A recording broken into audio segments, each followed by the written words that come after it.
Hey dudes, welcome to Splat from the Past, the only 80s themed horror and sci-fi show where things could get totally radical.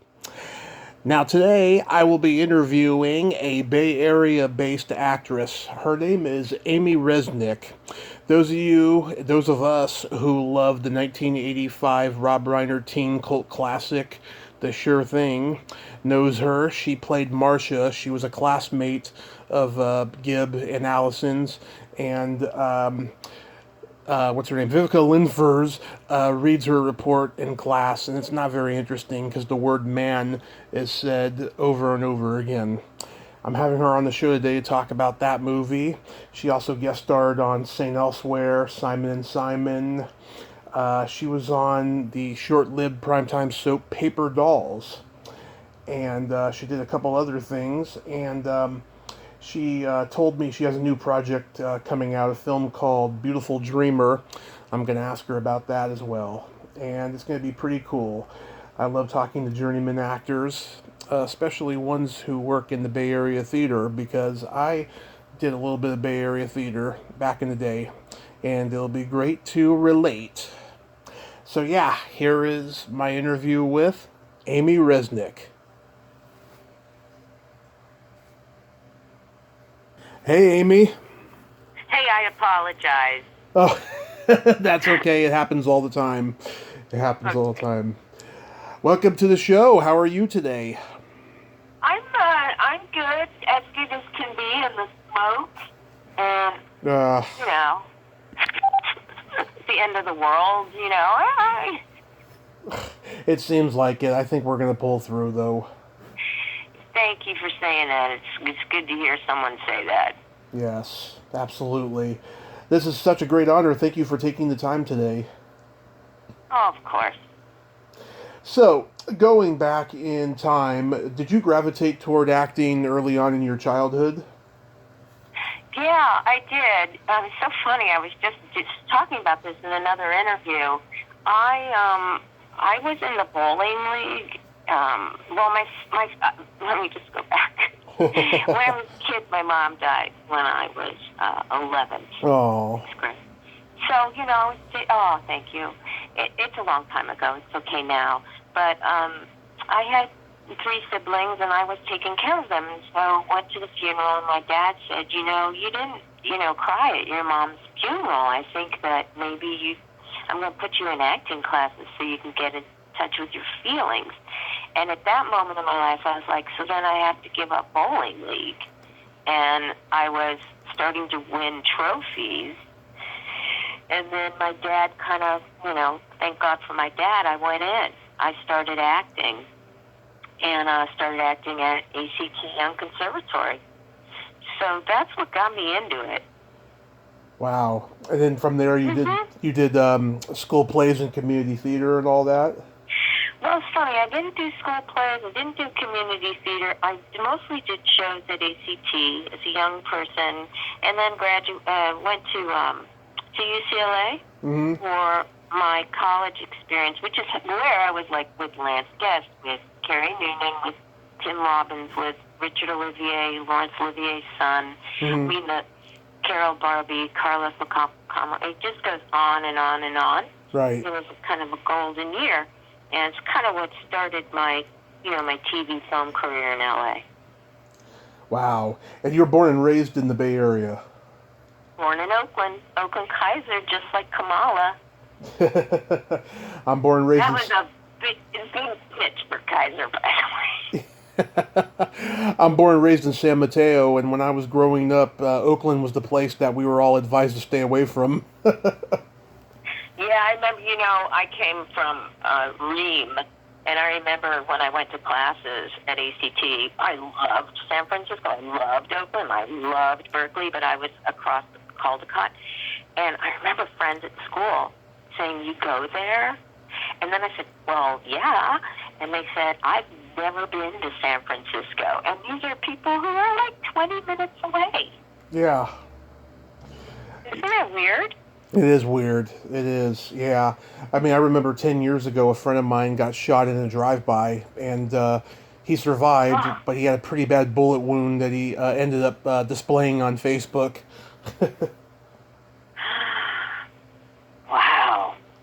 Oh, Yeah. it's intense. Is he okay? Oh yeah, it was just he got shot in the arm and he's okay from it. I haven't seen him since then, but yeah, he's doing fine from what I've been told.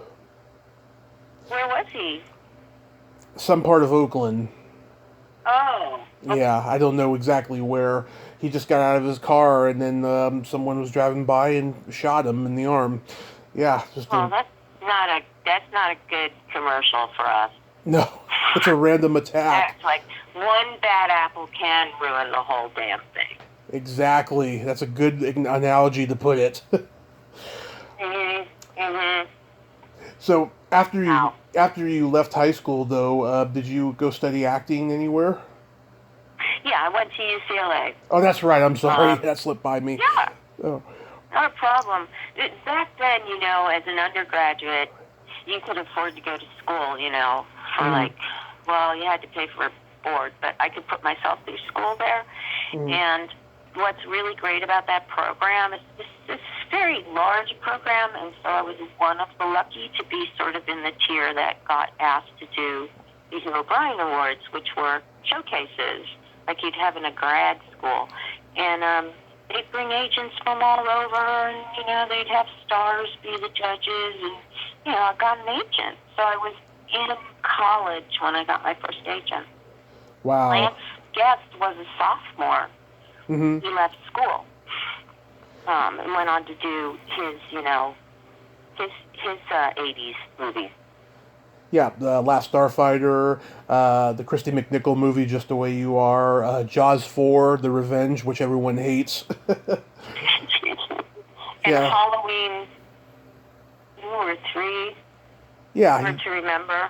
I think he was in one of the Halloween movies. I forgot that. Yeah, I saw him Yeah. at a convention, my very first horror convention in 2016. I'm over in Catherine Mary Stewart's line, and he's next to her because Last Starfighter, and Nick Castle, who was the first Michael Myers in Halloween, was on the other side because he directed The Last Starfighter.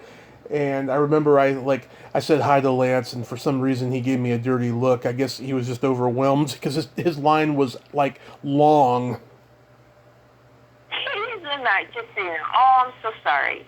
He's the nicest man I know. He's like one of my best friends. So that's just, that's weird. I'm sorry that happened, but that's like so out of character. Yeah. I'm not holding Maybe it he was against him. trying to find out where the bathroom was Yeah. in some sort of distress. You never know what's going on.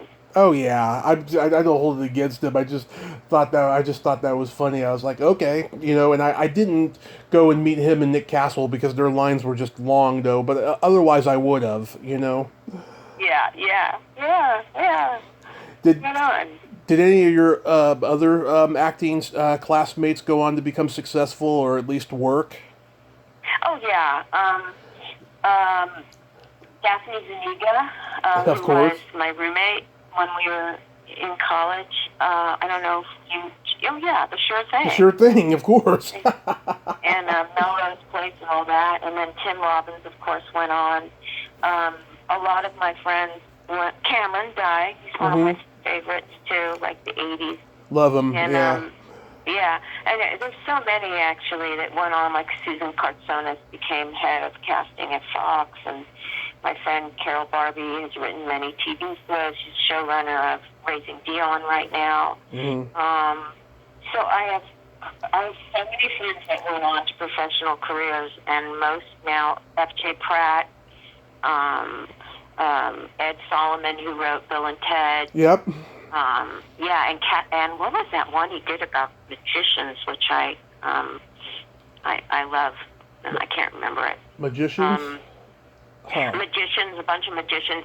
Now You See Me, is that it? Now You See Me. Yeah. That's a good movie if you haven't seen it. If it's recent, I probably haven't seen it. Okay. Wow, that's a great lineup. About 8 years ago. So anyway, the list goes on Yeah. and on, and it was one of those golden years, And Yeah. I got to work immediately. Coming out of college, which is unbelievable. Actually, I got an F in set design because I did something while I was in school. That's right. I did a movie. I got in trouble. Oh, I thought you were going to say that you had sex with a teacher in the closet or something. No, that never happened. I was never into the teachers. They're all students my age. We all had a very healthy. There were lots of musicians amongst us, so we all jammed together. It was a really good time, college. A lot of drinking, but I didn't drink. But everybody told me their secrets. And to this day, I have not revealed these secrets. So, Shane Black, Ed Decker, Ryan Rowe. Gosh, the list does really go on. Wow. Yeah. That is cool. So your first credit listed on IMDb was guest starring on St. Elsewhere. Oh, yeah. Mm-hmm. What do you remember about that?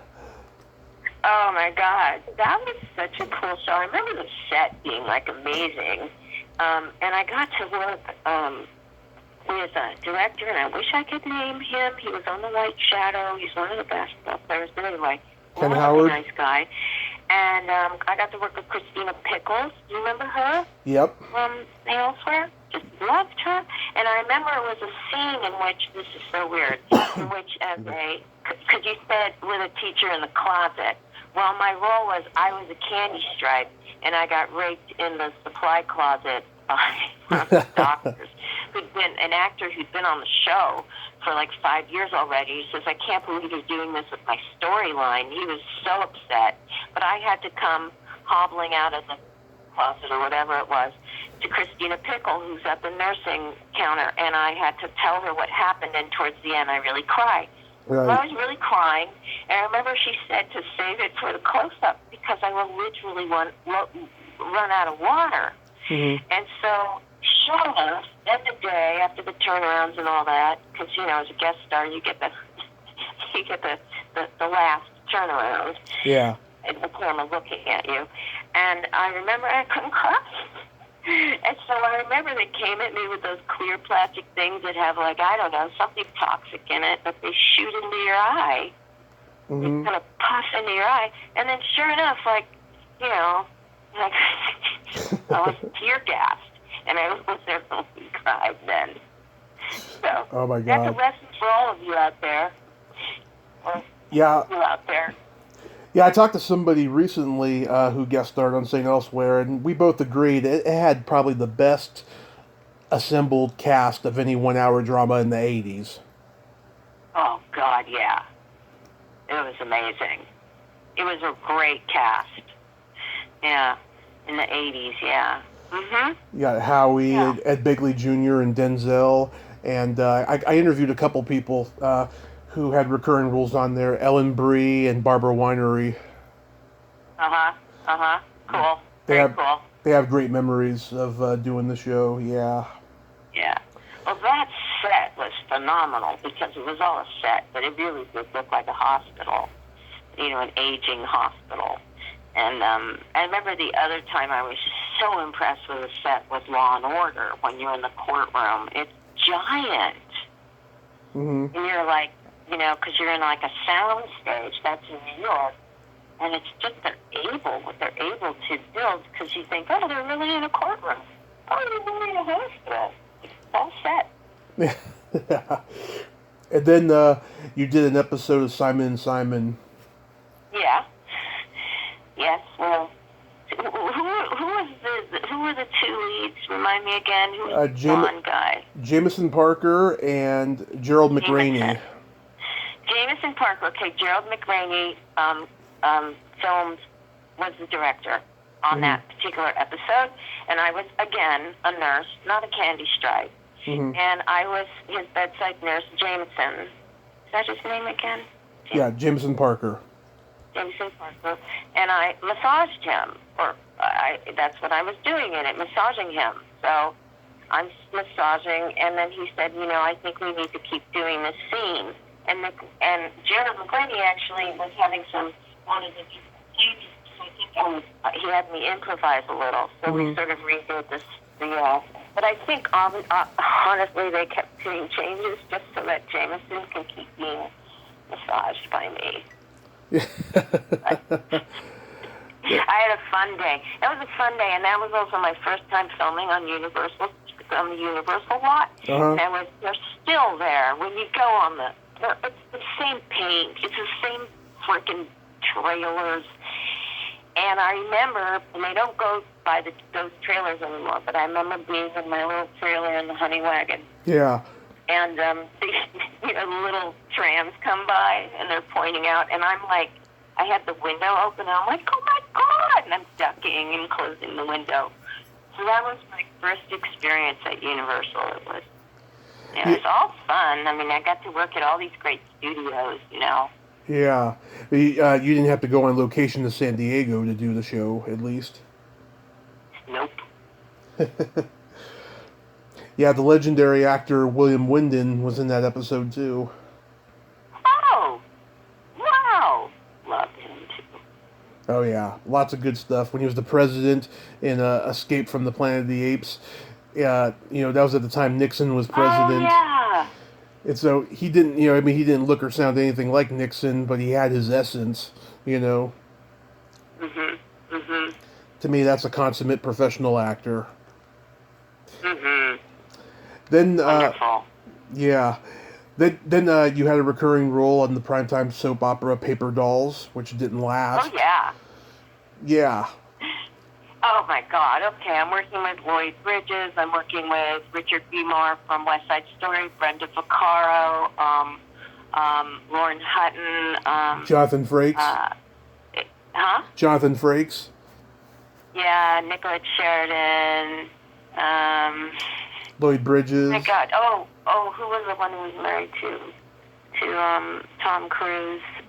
Mimi Rogers. Mimi Rogers. And then who was the young lead in that? Because with Nicolette Sheridan, Terry Farrell. Yeah. Terry Farrell.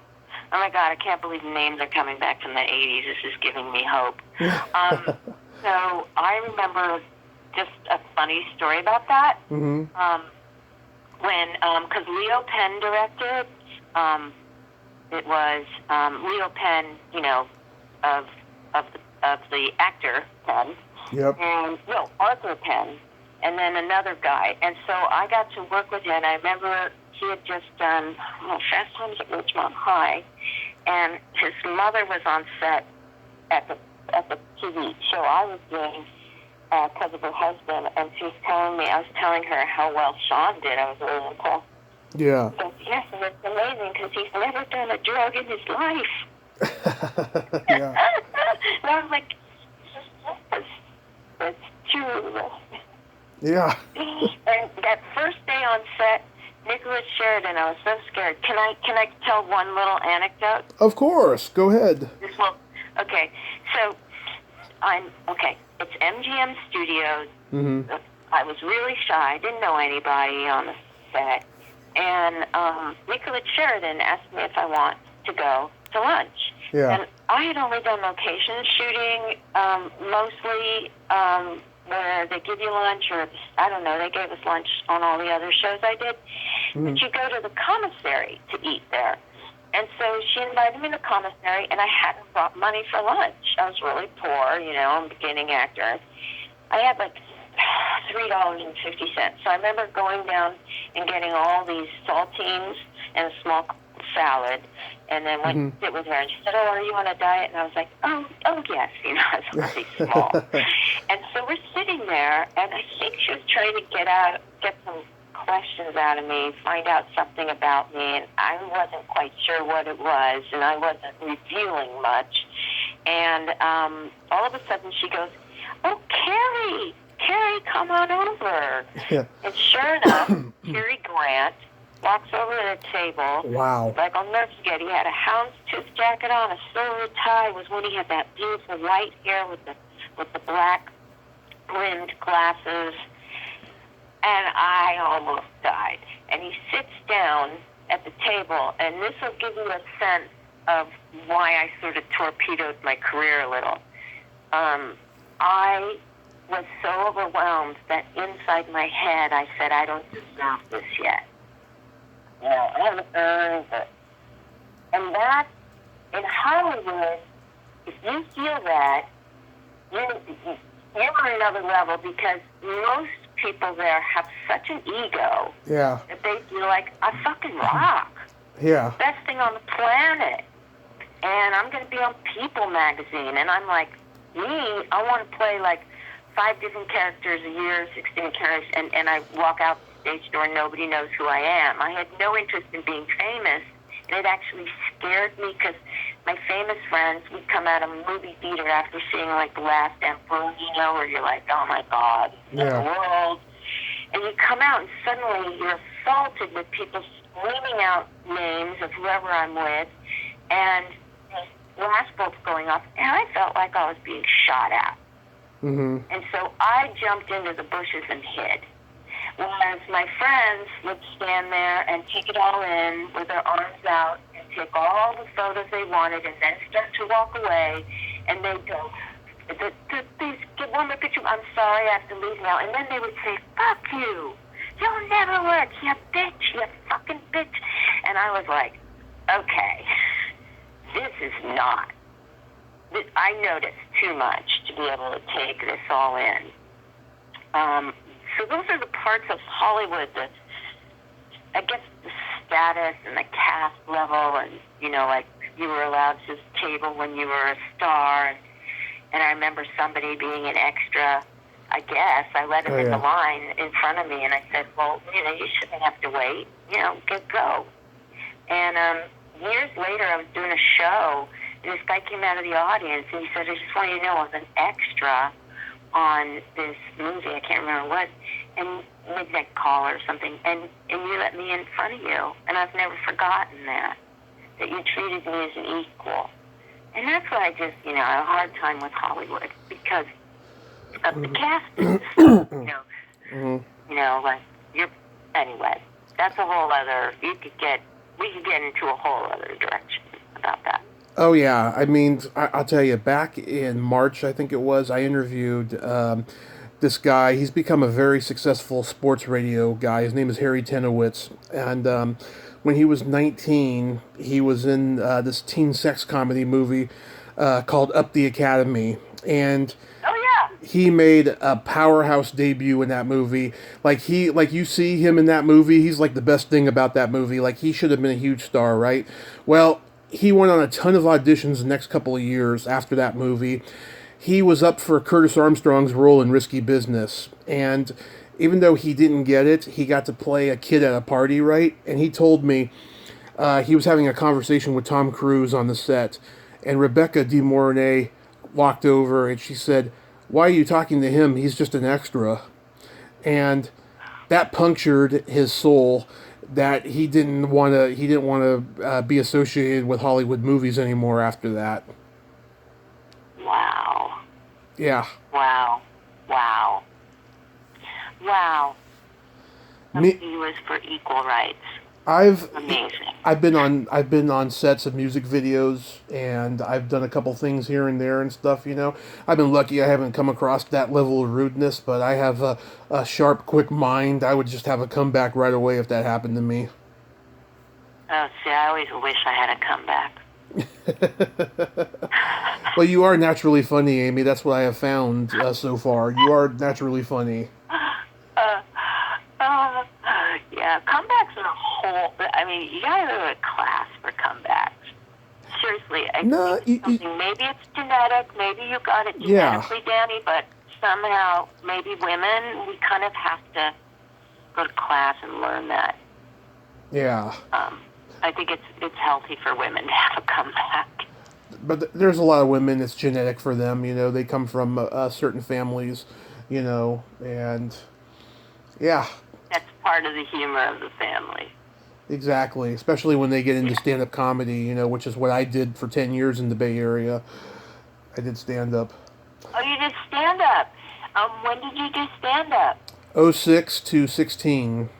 And oh, okay. Where was I? Was I in New York then? No.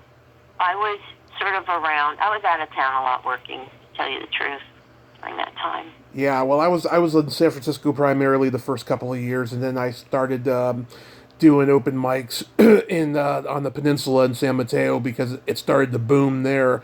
It wasn't booming when I started. That's why I went up to San Francisco, and then I just got tired of the crazy homeless people and like the no laughs and silence and all that.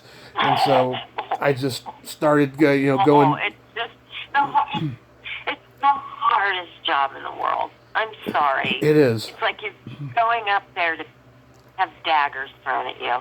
You know, I remember I took classes at improv when I was there. Yeah.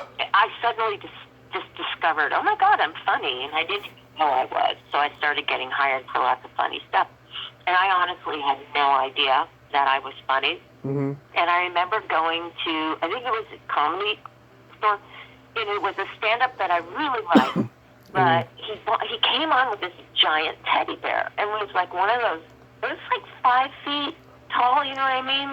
Like a really big teddy bear. Yeah. That you get at some, Oklahoma State Fair. I don't know. And so he's standing there, and he's doing these jokes to this bear, and there's crickets, not a fucking, even a murmur or a sound of sympathy, just listening. And so I go outside with my boyfriend at the time and and here he is, he's in the lot. And there's this woman talking to him with her arms sort of around him, and he's still holding the bear, and he's crying. And I was like, oh my God, sad face. Oh my God, it's a tough job. It's a real tough racket, yes. And speaking of improv, I found out on Facebook, we have a mutual friend who comes from an improv background, Annalisa Bastiani. Oh, yeah. Yeah. Yeah. Yeah, improv is great, isn't it? I love when directors let you improv. Oh, yeah. I did improv games in high school drama class. It was hard. I was like, man, I can't believe people can actually do this. It is hard. Yeah, there's a certain talent. It helps if you can do sound effects too, like like chainsaws and shit. Yeah. So it's you. I kind of think you just happen upon it. Like at first, you're just completely intimidated by these people who are funny, and then one day it unlocks, and you're like, oh my God, I'm funny, and then yeah. Improv is tough. It's very tough. But it's fun. Mm-hmm. So how does the sure thing come to you? Okay, so the sure thing, let me see. Is that because of Daphne and Tim and all of them? Not because of Daphne. I got called in by Rob Reiner, and I'm not sure why or how or whatever, but he called me in. And, we were all being sort of called in. Daphne hadn't been cast yet, I don't think. Maybe, I can't remember. And I went in with Tim Robbins to do a couple that's going across in a car. Yep, Lisa Jane Persky. She's been on the show, yeah. Yeah. So, yeah. I was up for that, and for a few days they said that's what I'm doing. But then, I looked like a kid. I really did. Mm-hmm. And they were like, she just looks too young to be with Tim, even though Tim was just 2 years older than me, or whatever. Yeah. So that's how I ended up being, Tracy Reiner in the class. And John Cusack was very nice to me, and he was a big partier. He was only 17, and so Tim Robbins, who at that time was a big partier. Yeah. I remember, I think they played that game where you down the beer and then you crush it on your forehead. It's called Shotgun. You heard of this? Yeah, Shotgun the beer. Okay. Yeah. You have to be really drunk to do it, I would say. But he had an injury on his forehead that they had to cover up. Really? In makeup. Because Tim would just get him and do all this crazy crap at 17. Yeah. Yeah. And it's so weird. I got to know the Cusack family much later on, because of my friend KK Dodds, who's an actress. She grew up with the Cusacks. So I went to the Cusack family. John wasn't there, but everybody else was. And I found out that their dad was an amazing actor, and this is their mom. And so they were both in the business, right? And then, because I always wonder, how do these kids get in there? And usually it's because you have a mom who's a casting director, or, you find a some sort of nepotism or whatever. But to come out of the blue is a little tougher in Hollywood. It definitely connections make all the difference. And Right. so if you go to school in LA or New York, you're going to network, and it's a small world then. Right. Yeah. Yeah, it's funny. More, but... It's funny. Tracy Reiner was one of my first guests, and yeah, and Ann Cusack was going to actually join her because we're going to be talking about the 25th anniversary of A League of Their Own, and so she called me early and I didn't answer the phone, and so I was sleeping. And then we ended up rescheduling. Ann ended up not doing it. She had something to do that day, so it was just me and Tracy. And my sound equipment was really shitty at that time, and she was pretty upset at the way it turned out. And ironically, it's one of my most downloaded episodes on YouTube. Wow. Yeah. Wow. And I asked her a year later when the sound was better to come back on and stuff. She was going to, and then she got busy, and then her mother, Penny Marshall, passed away, and so I've been very busy since then. I'm the busiest that I've been in the last year. I'm getting so many great guests. Right on. Good for you. Yeah, but she was so awesome and so funny. I loved her, Tracy. Yeah. She's sweet, having a dad like Rob Reiner and a mom like Penny Marshall is like, wow. And think of, Carl Reiner's her granddad. I mean, just like what she got to see and experience in her life. It's just amazing in terms of comedy. And she's funny. Rob Reiner let us improv. Yeah. I remember this now because Vivica Lindfors, who I got kind of close to, I did a movie with her later. Yeah. She was, we got to improv. I remember now. What a cool thing. Yeah. The director lets you do that. Tell me about Vivica Lindfors. Did you just, were you mentored by her? Did you learn a lot from her? It's very interesting because for some reason we really hit it off because she talked a lot about, Sweden and, Greta Garbo. She was friends with all those people. Mm-hmm. So all those women who were kind of bisexual, gender crossing, yeah, maybe gay, that kind of thing. And so it was really fascinating for me to hear those stories and sort of to hear how that came up, that whole gender bending thing. Because I'll tell you, when I was there in the 80s, it was like, if you had dark hair, you're ethnic. I had a slight New York accent. I didn't change my name. They knew I was Jewish. This is like in the 80s, imagine. Mm-hmm. If you were gay, and I became gay that's when I figured things out. Yeah. And in fact, my first girlfriend was Ann Ramsey from League of Their Own. Really? And and it was just like it was so racist then. It's come a long way, but wow, there was a lot of that going on in those days. Yeah, well, I'm openly bisexual. Yeah, so you understand, I do. In fact, I had friends who were outed. Christy McNichol. They followed her. I've met Christy. Christy McNichol? I met her at my last convention before COVID happened, a month before. I had just the most wonderful time meeting her. She gave me a hug. We were hugging in our picture. I love her. Talk about someone with the biggest heart in the world, huh? Yeah, I'll send you the picture. Oh my God, if conventions are going to go away because of COVID, that is a great way to go out with a bang, getting a hug by Christy McNichol in a picture. It'll come back. It'll come back. It's got to come back because that's my work. Yeah. You do a lot of conventions? I'm going to be like 85 years old. I could still direct from a chair. I can play wheelchair roles. I'm looking ahead. Yeah, we're going to come back. I'm just saying as a figure of speech, generally. Yeah. I really, really like her. I mean, that's a woman who she's battled mental illness. She's battled, she was outed in the Inquirer, and her girlfriend was a Texas socialite, and so her life got ruined. She's like the Republican world where she came from. So it's just horrible. That's the press part.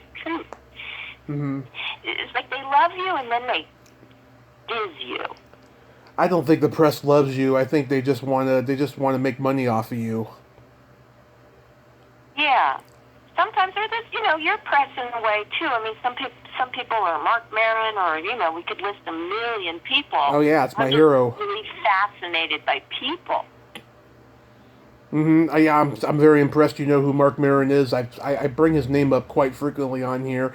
One of my faves. Oh yeah, I love the guy. He's influenced me a great deal. When I was in the hospital recovering from my car accident, I listened to him all the time. You were in a car accident? Yes, and I stayed at San Francisco General in 2015.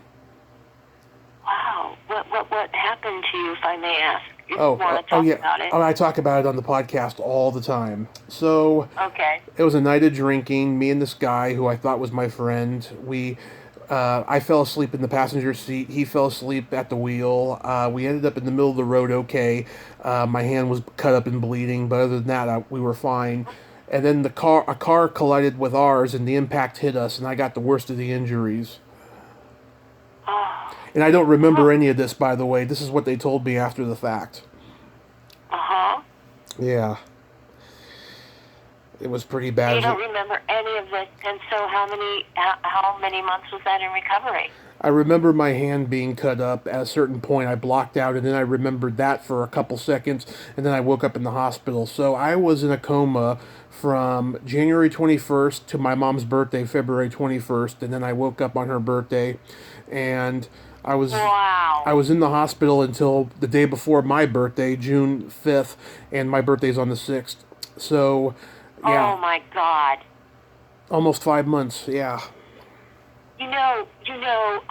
My stepmom had a subdurenal hematoma. Can you tell that I play a lot of doctor's lines? Yeah. in film, I played like on Law and Order. I still remember my first line was, well, her carnitine levels led us to suspect fatty acid oxidation disorder, and then I go on from there. That's usually like what guest stars have to say. Yeah. Insane. It's just so hard.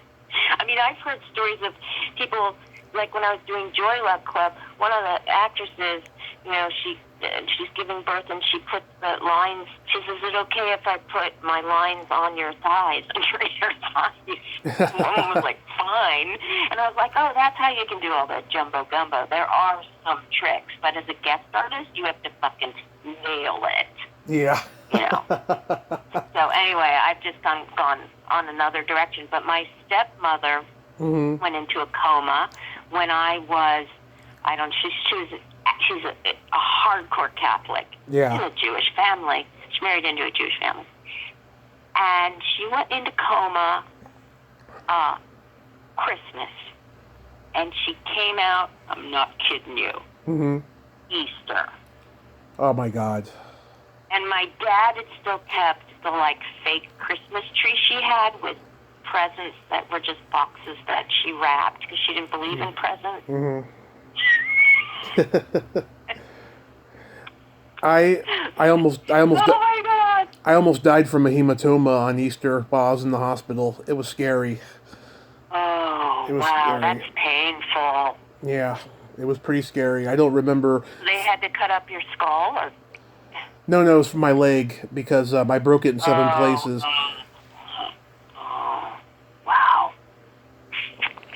Did it go to your lung? No, thank God. So this is what happened. So they were giving me a routine. God, what was it? I'm trying to remember. I think they were checking for my blood pressure or something, and they noticed it was unusually high, and I think they took some blood work or something, and then came back to me at midnight, and they were like, you have a rising hematoma, and we gotta go give you another blood transfusion because I got one, in the coma and stuff. And my mom showed up the next morning on Easter, and it was just scary. And I was trying to sleep, and the nurse kept waking me up every half hour to see if I was alive, because I was just exhausted. I couldn't get any sleep all night, and it was scary. And a friend of mine came and visited me in the hospital the next day, and another friend did later that day too, and I survived it. Wow. Do you still have pain from it? I have really bad arthritis and stuff, but Yeah. I have a stent. I have a stent in my heart, from a mild heart attack I had during the accident, and I had to have my gallbladder removed because I had gallstones from all the drinking I did and stuff. It was a mess. I'm lucky to be alive right now. Wow. Wow, what an earth-shattering. Oh. Yeah. Oh, I'm so sorry. Yeah. Yeah. It's really rough. Yeah. But I wanted to ask about Vivica Lindfors. Do you remember when she won the Emmy for being on Life Goes On? Gosh, do I remember? I don't like a solo, like she was a guest artist. It was like one episode kind of thing. It was a very beautiful episode. She plays a dance teacher who's being haunted by herself when she was young, and all the mistakes that she made. Of she could have been, a huge star and stuff, but instead she's, teaching. It was a wonderful, wonderful episode, and she deserved that Emmy she won. Wait, I think I may have been a scene in that movie. No, Life Goes On's a TV show. I'm telling you, the 80s, the fact that I'm coming up with any names or memories is a really good thing, and I didn't drink, so that just goes to show the 80s. They were a tumultuous time. Remember? Yeah. Reagan got voted in. For me, that was the end of my world. And I remember this is just Amy at 19 years old. I got to vote for the first time, and it was Reagan versus Carter or something. I can't remember. Yeah. And I was outside a lighting lab, and Tim Robbins was in there working on his light plot for something. Yeah. And he came out, and I had gotten my stuff out of locker, and I just slid down to the bottom of the locker, and I was just sitting there in a ball. And he goes, "Amy, what's the matter?" And I said, "It's all over. It's all over. It's all going to be about money now." It was weird, but I kind of felt that. And then came John Lennon's death. Was another seminal moment for all of us, because the death of this real hope, and artistry, and a symbol of that. And so when he was killed, Tim Robbins wrote a play called Plastic Flowers that I was in.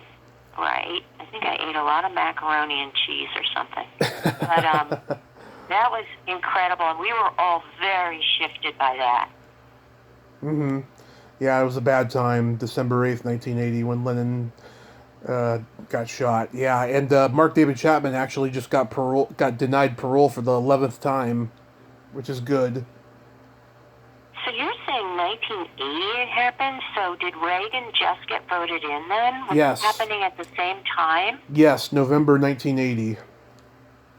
My goodness. See? This is no wonder I was like, it's all over, it's all over. And now LA is all pink and black with nagels on the wall. We don't like the architecture anymore. I know. That's my thing. That's why I said, why I moved. I said, I just couldn't stand the 1980s architecture was really ugly. And I went to New York because I just liked the buildings more. It was a good idea because my stage career took off there. So whatever brings you there. Yeah. Before we get to that, I wanted to ask you, you did a CBS school break special called God, the Universe, and Hot Fudge Sundays. And you... With Roxana Zoll. And another guest of mine, Bo Drummond. Oh my God! And Minnie Perkins, Mary Perkins, I can't remember. Millie Perkins. Yeah. Yeah, I think Roxana Zoll had she just done like that Apocalypse movie or whatever that was. Yeah, I reached out to her recently, but I didn't hear back. I think the message went to her spam filter.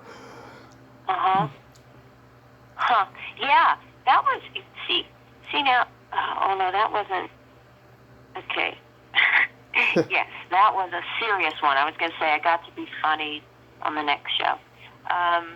Yeah, that was a cool book, based on a real book about a young teenager who loses her young sister to cancer. And it's actually a really beautiful book about grief and loss. Yeah. And, for kids, it's special. I really enjoyed filming that, and it was funny, like the director loved my kind of wackiness. Like I was already doing,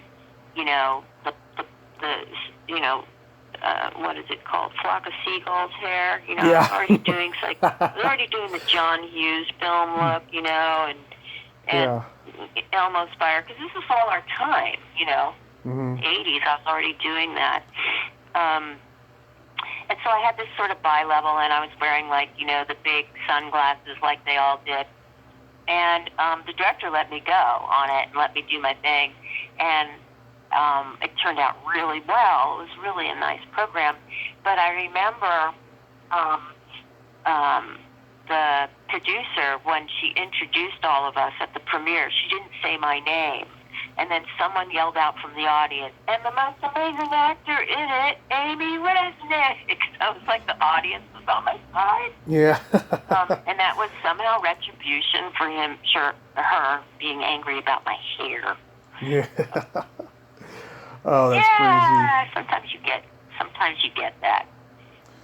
Do you remember doing Midnight Caller? Yes, I was blown up and picked off a wall. Oh my goodness. Who was the lead in that? The woman. She was just pregnant. The lead. Oh, Not Kathy Baker. That was when I did Picket Fences, who, by the way, is a golden human, Kathy Baker. One of my favorite shows when I was a kid.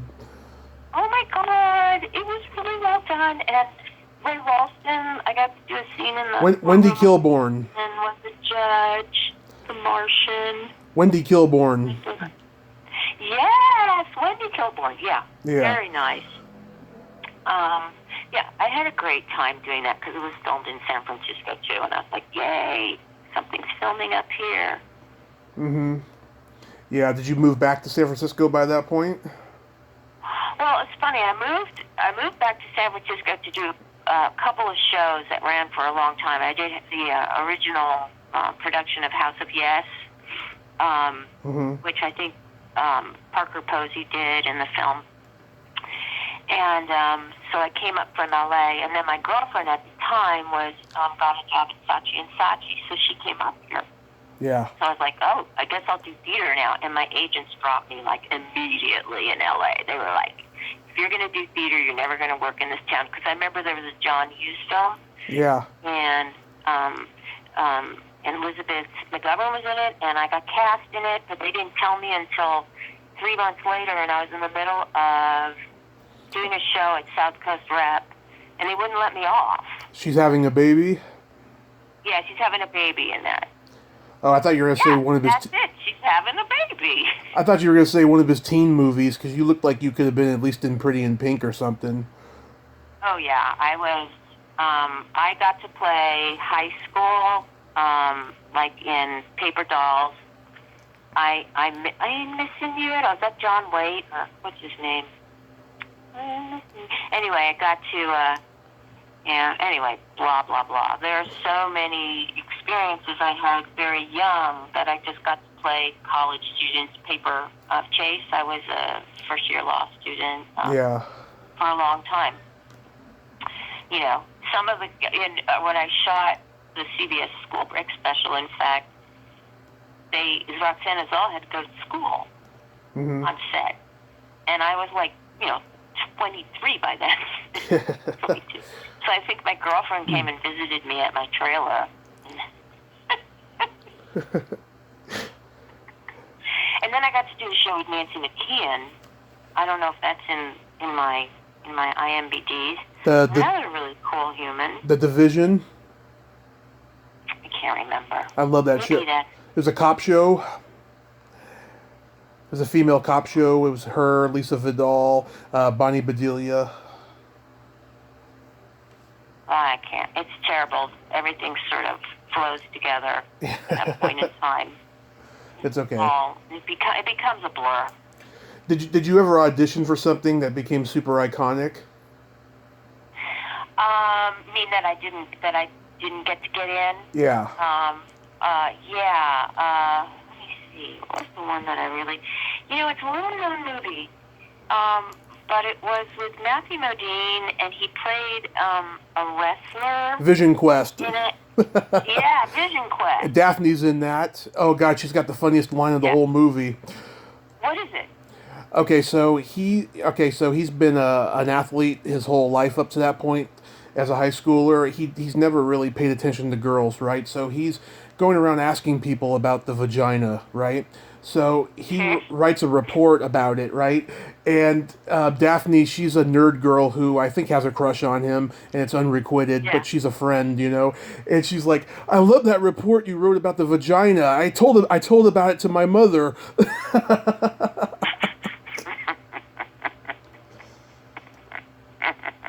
Yeah. I think it would be really good if a lot of young men did read a book about the vagina. Oh my God. I don't want to brag. I always say to the teenagers, I'm like, is baseball still the analogy for having sex? Because somehow, like, what is this? This is the United States and its lasted generation. So it's like, okay, young men, this is what you need to remember. Just as much as there's a first, second, third base, home base, there is also space between the bases. And that's just as important. I don't want to sound like I'm bragging, but since we're being casual here, I can find a G-spot like that. Oh! I'm a lesbian, so we could compare notes. Yeah. That's brilliant. Been there, done that. I love that. That's awesome. It's good to share education these days. It is, I mean, I joke about it a lot and stuff, but like I had a reputation in high school, all the girls were it got passed around that, I could finger bang pretty good. And I always joke and say I should have been called that then? Oh my God. I should have been called the G-spot master in my senior quote. Yeah, there you go. Yeah. G-spot, if you don't know what it is, call me. So tell me about New York. I mean, did you get on Broadway pretty fast when you got out there? New York was like grad school for me. Yeah. Because oh my God, people are so talented, and we're all like pushed together, and it's like the really, really, really, really, really, really, really talented are the ones that go to New York. And I feel like there's plenty of talented people in LA as well, but the really, really beautiful, talented people will work. Not that people in New York were not beautiful. They were gorgeous too. Yeah. You were allowed to be ethnic then. You could be black. Mm-hmm. You could be Asian. Wow. You could be South Asian. It's just, right. It's changed. So New York was an explosion for me in terms of being around an incredible amount of talent. And I got to see a ton of shows while I was there. Right. And what happened was I was accepted into the first Lincoln Center Directors Lab. And I was brought in as actually a director. But because I'd been directing a lot at E Street, Timmy Busfield had a theater company that I love him. Timmy and I go way back. We're good friends.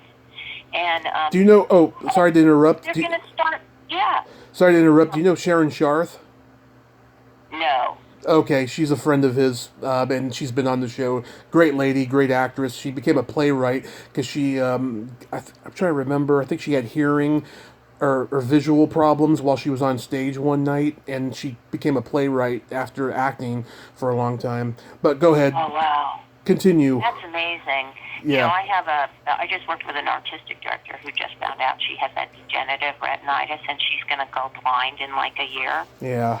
So she's chosen to leave the theater and travel the world so she can see everything. Oh, And that's that's sad. like amazing, but I bet you she'll go into writing. I'm sure.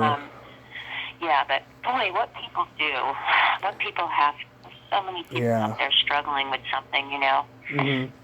So Timothy Anyway, Busfield. what was I talking about, Tommy? Bring me back. You were talking about Timothy Busfield in New York. Oh. Yeah. Yeah.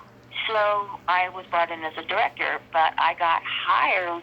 A bunch of people saw me, and I got hired to be in the Laramie Project with Moises Kaufman, and then that led to, you don't probably know these people, but Stephen Belber and I started working, getting good reviews and blah, blah, blah. And so I got to do a lot of around that time in the 90s.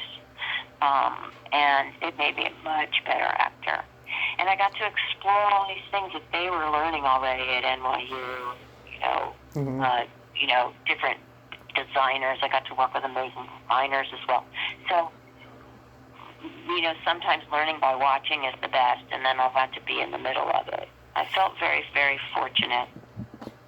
New York can kill you, though. New York, you know, if you're a California kid like we are, it's like when it's like, I once looked up at God. It was so cold on my way to an audition on the west side. So it's going closer to the river, the Hudson. And it was so whipping cold. And I remember I was from California. I thought what a winter coat was basically this flap of one layer of wool. Yeah. And I was wearing heels. I was wearing heels walking. And I got to and I remember looking up at the sky and saying, why are you doing this to me? Like, I took it personally. And then I got to the audition, and I could not feel my feet. Like, I felt like I didn't know if I was standing or if I was going to fall. It was insane. The actual natural elements are what challenged me as well. Yeah. That comes with the package. How long were you in New York for? A decade, but I went back and forth. Like, I did the CBS School Break special when I was in New York. You know, I'd go to LA, go back, and then I started doing a lot of regional theater. You know, so I went all over the country. You get to stay somewhere for like 2 months doing a show, and so you really get to know where you are in the city, and you make friends, and it's just a great way to travel. You know.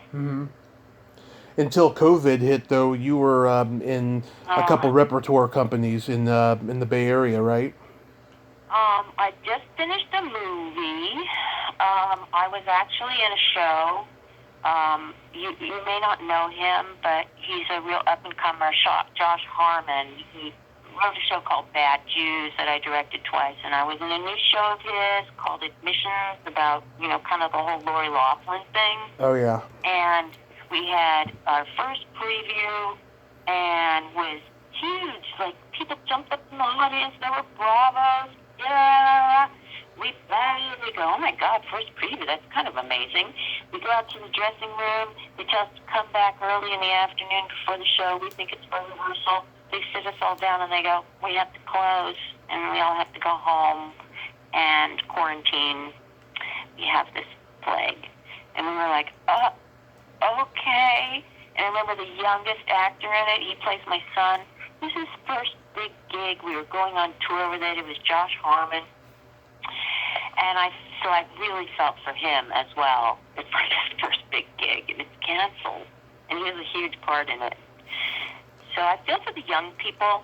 You know, Donna Himes, who's actually with Lance Guest now, she has a friend who was the lead in Ragged Little Pill. I mean, they were like just opening. Can you imagine? Get your first Broadway show? Oh, yeah. Oh, I have a story. Okay. Listen to this. So I do a movie called Haiku Town. And it's with Josh Kornbluth. We go to Sundance. It actually wins the Sundance Audience Award. Right. It gets picked up by Sony, okay? And then we have a major opening. New York and LA, we're doing the Angelica Studios in New York. And Our opening was 9/11. Mm-hmm. And so we were in San Francisco, and Sonny said, well, you still need to do this press junket. And then we went to the Embarcadero Center, and they wouldn't let us in because there was a bomb threat. Remember when no planes were allowed to fly and Yeah. the whole 9/11 thing? So we got like a fax. Josh showed it to me, and it looked like it was scrawled from a bomb shelter. It was handwritten, and it said, this is beyond our control. We're sorry. Good luck. So that's not good timing. And then this movie that I just definitely did, not. you know, it's not good timing. No. What would you say is your biggest theater highlight? That the one that you look back and go, God, that was beautiful. Wow, I have so many. Really? Tell me, I have so many. Mm-hmm. It's kind of rough to choose. Wow. August Osage County, just because the writing's so amazing. Terry Letts. I loved Sweat. Doing Sweat. But my most, you know, it's honestly memorable. It happened when I was at UCLA, and it's the furthest I've ever gone. And it scared me. It was Joan of Arc, and I was with Joan, and I got really, like I wouldn't have sex with my boyfriend, like I was reading the Bible, like I was listening only to like 15th, 14th century music. It was really weird. And I was so into it, and there was a performance that happened on a Sunday matinee, so it was mostly, you know, elders, and it was like a 600 seat theater, and I remember there was a huge light curtain, all this fancy light, so that may have been maybe part of my hallucination, but in the speech where I'd saying I would rather, you know, die by being burned at the stake than being put in a dark prison where I can't see the sky and the birds every day. Yeah. And at that point, I lifted up, I swear to God, I flew over the audience. I remember looking down and flew to the end of the theater, and I was like, what the fuck? And I landed in my body, and the whole audience, like, stood up and clapped. Mm-hmm. And I hadn't even remembered finishing the speech. Wow. That scared me so much, I swear to my God, I will never go that far again. Wow, that's... I'm like, okay. So I'm talking to Richard Olivier after the show, because he was, I think, ADing on that. And he said, you know, my mom, Joan Plowright, when she did St. Joan, she went a little crazy. And in fact, there's an entire book called Playing Joan by all these famous actresses who all went a little crazy doing St. Joan. And I think it's because you never get the last word as a woman. You never get to win. You never get to be a hero. And the one play, Good People, was the one play ever in my whole life where I got to do the last word. Like, for example, I did a play with Aaron Sorkin. He wrote a play. He was an actor, too, and he was doing A Few Good Men at the time. They were filming it down in L.A. Mm-hmm. And we were in a show together, and one of the lines Aaron Sorkin writes is this, because I play this producer who has to change his whole movie. We become lovers, you know, blah, blah, blah, blah, blah. Yeah. So he goes, you know, I got to tell you, I've learned so much. You know, I'm glad we've gotten to this place. And, you know, I wish you well, and I hope you get hit by a bus. That's usually, you know, really good. Yeah. I want to be able to say that.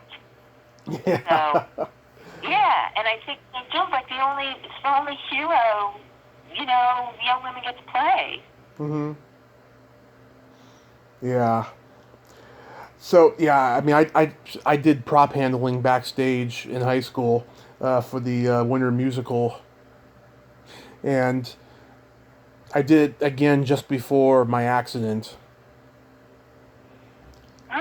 And it's fun. It's fun to do musicals. I just hate Tech Sunday because I have to hear those same songs over and over again 3 times in one day. Yeah.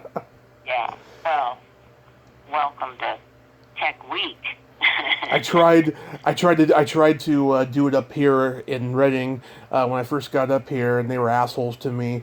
It's a much more conservative area, you know.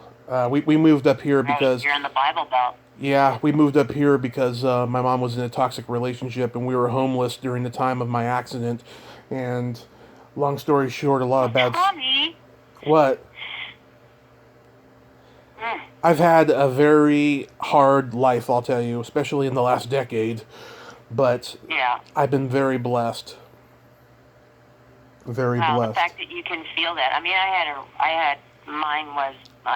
a really rough childhood. I was homeless a little bit. Yeah. So I can, we all got kicked out, blah, blah, blah. Mm-hmm. But at that age, to be homeless and your mom being abused and having to kind of take care of her, and yet suddenly to be the one that has to be taken care of by her, I mean, that just must have been, I can see on so many levels how life-changing that would be. I mean, I've only had a couple injuries. One, I broke a leg where I had to have a few operations, and that took me out, for about a year. Right. And I remember feeling like I was 3 years old, like I'm lying on the floor. I'm using cabinets to get around, and I couldn't go down and get my mail because it was like a walk up, walk down the apartment. Yeah. I just remember just going back to that place of helplessness, and so what you must have felt. I'm so sorry, and I hope it just keeps getting better. Well, my mom had an accident a month ago, and she's starting to get better now, but I'm just making preparations in case, I'm homeless again, if something happens to her, or we get evicted, But, What's going on right now? well, anything could happen. My brother owes money in child support. He could be going to jail for 3 years, and he lives with us. And so he may not be able to help me or both of us, if something happens. And we may have to put mom into a home. I'm not going to be able to make rent by myself because I'm on Social Security because I'm disabled. It's just Right. I have a brother who's cerebral palsy. yeah.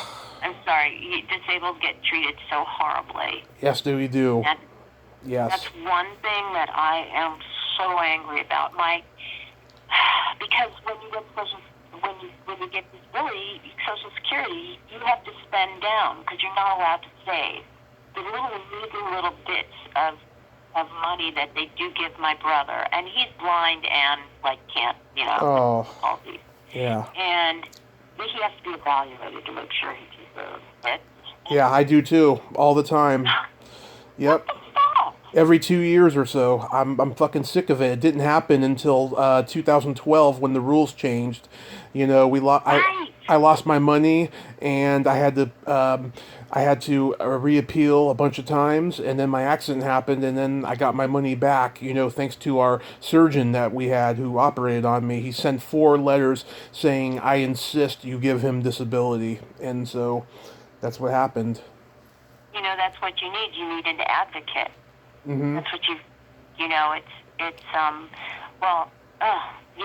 what I've seen happen with my brother, and the kind of housing he got, and then we fought for Section 8 housing, and constantly fighting for Section 8. It's like, people are like, Trump's saying now, they're going to come into the suburbs, and watch out, these screw that bastard. And I'm like, half of them are disabled. Like, you're talking about my brother. Yep. That's where they live. It's not a bunch of freeloaders. These are people with very limited income because they're not allowed to save anything that they save. They have to then give it back. It's ridiculous. You could get me going on that. Yeah. But, it's okay. Yeah. It's okay. Yeah.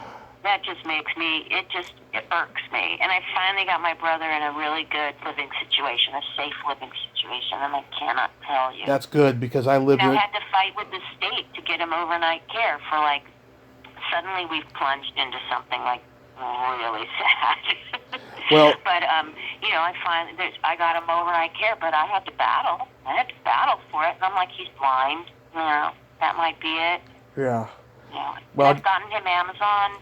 That really helps, right? Alexa around the house for you. Right. Turn on lights, turn off lights, call someone. Those sorts of things where you can't get around actually are really helpful. And I'm finding that. That's where technology is helping. Mm-hmm. Well, I'll give you this. Yeah. I'll give you this anecdote really quickly. Oh God, what was I gonna say now? Shoot, I About forgot. being disabled and about not being able to save the money Oh, and well, Section yeah. 8 housing. I forgot what I was gonna say. Maybe it'll come back to me. But Okay.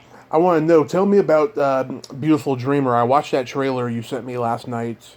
Yeah. Yeah. Yeah. Well, it's Beautiful Dreamer is a beautiful film. It was filmed here. You know, it's got Wendy Malick. It's got Aaron Daniels from the L Word for all y'all out there who may know that. hmm Louis Zawa, who's in The Hunters. Jenny Mudge, who's in The Irishman. Anyway, all these great actors we were able to get, or the producer, Lynn Webb, Cambar Films, was able to get this film made. And it's what it's about. It's, I think it's about surrogacy. It's really about a bunch of friends, you know, a one gay couple, a woman couple, and then they're friends with a straight couple who decide to get a surrogate. And it deals with, and they keep it a secret from Sarah's mom. hmm You don't want her to know that they're having a surrogacy. And then this thing goes wrong in the with the surrogate, played by a wonderful newcomer, and she has to have home rest, and so she comes from San Diego and she stays at this gay couple's house. Right. The mothers come to stay at, and it's basically about, you know, how does a surrogate, what is all this? This whole surrogacy thing is happening more and more and more and more and more, and as a method, and what goes on with that? You know, how do your parents feel about a child that actually an egg that came from another woman? And it's a very funny film. So there's a bunch, blah blah blah, that's also in there.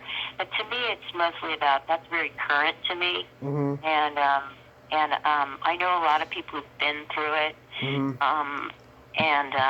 It's just more and more common, a way to have a child. So, and it's also like, if you're a surrogate, how are you treated? Yeah. You know, at one point, it's like, there's a line in the movie where someone says she's like a tote bag, you know? Yeah.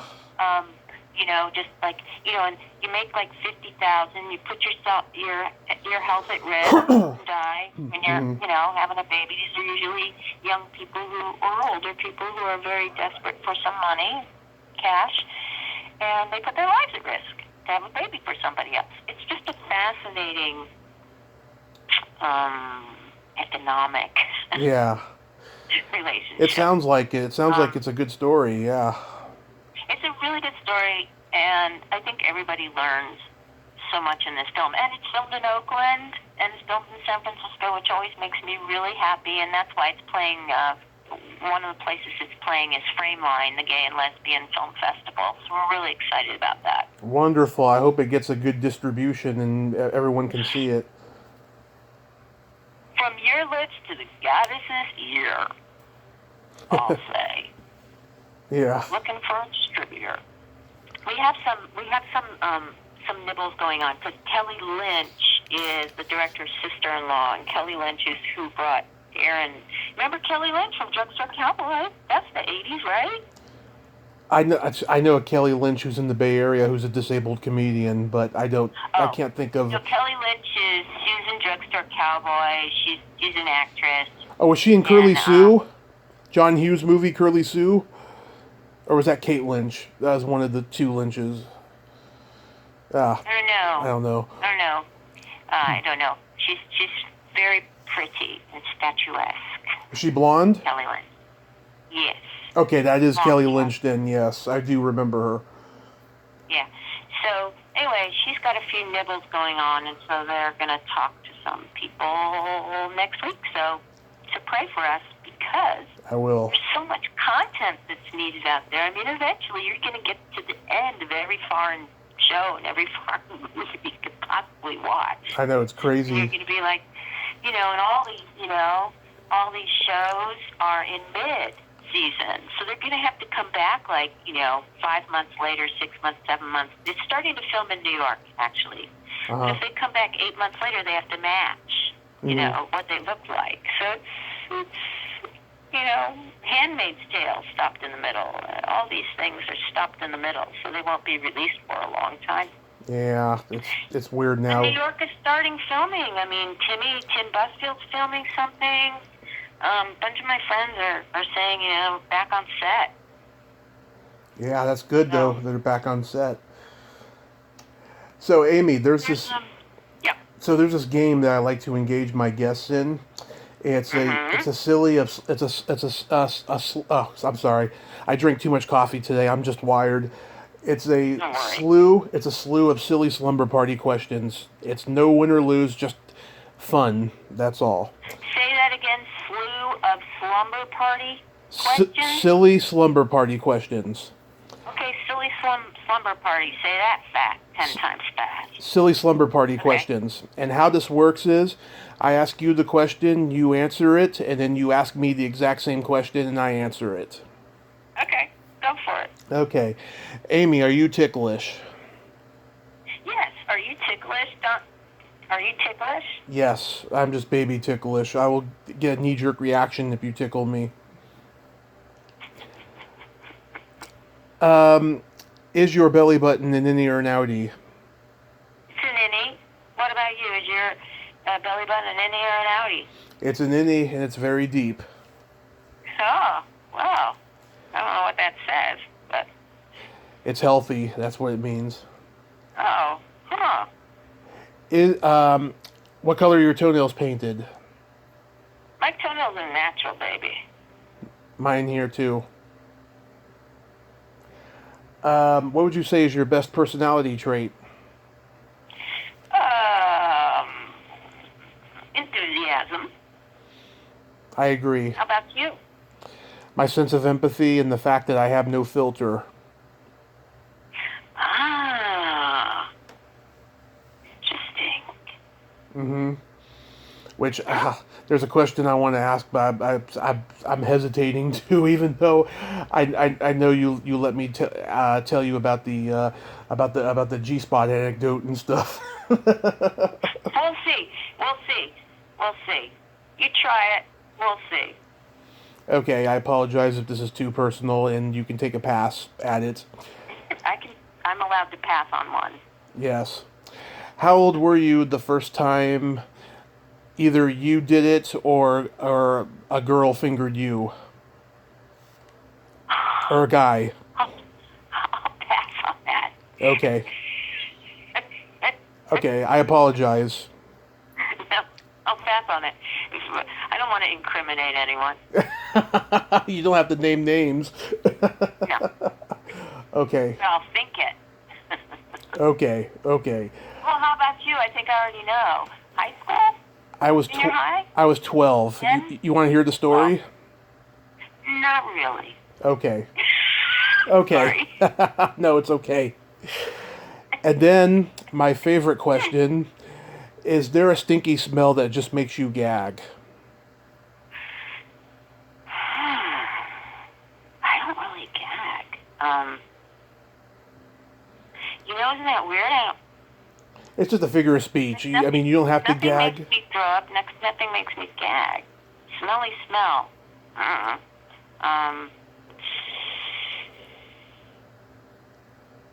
don't know. I don't really gag. Okay, you can ask me then. Okay, what's the stinkiest smell that makes you gag the most? The classics, farts and feet. Oh, farts and feet. Yeah. Okay. Anytime when I smell dead things, I'm like, oh, I need to find that. Something dead. Every time I meet scientist in me. Every time I meet someone with kids, that does not affect them one way or another. No, I babysat two kids, twins. They had the worst foot odor. Yeah, I can imagine. And I remember they had rats, I loved, but they pooped everywhere. It's like a smell smelly house. That's awesome. Maybe Mom didn't have a sense of smell. Yeah.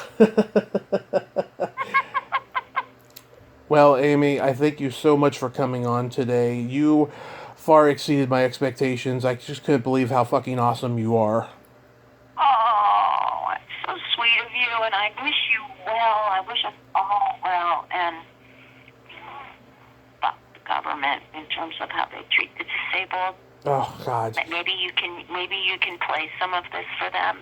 I don't know. I remembered that anecdote. I'll just write it to you in email because I've told the story before. You know, and I got to get going. I need to take a breather before my next interview at 4. You got it. You got it. But I hope your movie, I hope Beautiful Dreamer gets seen. And I hope once all this fucking craziness is over, you can return to the stage. And please stay safe because we need you. Oh, thank you so much. It was a pleasure talking with you. You too. Take care. You too. Okay. Bye-bye. Bye-bye. Well, there you have it. Amy Resnick. Ain't she a sweetheart? Oh, what a nice, humble lady, huh? And the fact that she's a lesbian is even more the better. I adore her a lot. I hope I get to see her perform on stage someday after quarantine is over. If you like this video, everyone, please subscribe to my YouTube channel. Add me as a friend on Facebook. Join my Tommy Kovac comedian page on Facebook. Follow me on Twitter and Instagram and all that fun stuff. Well, that's all the time we have this week on Splat from the Past. Until next time, this is Tommy Throwback Kovac saying, there's no shame in living in the past because the present sucks. Later, dudes.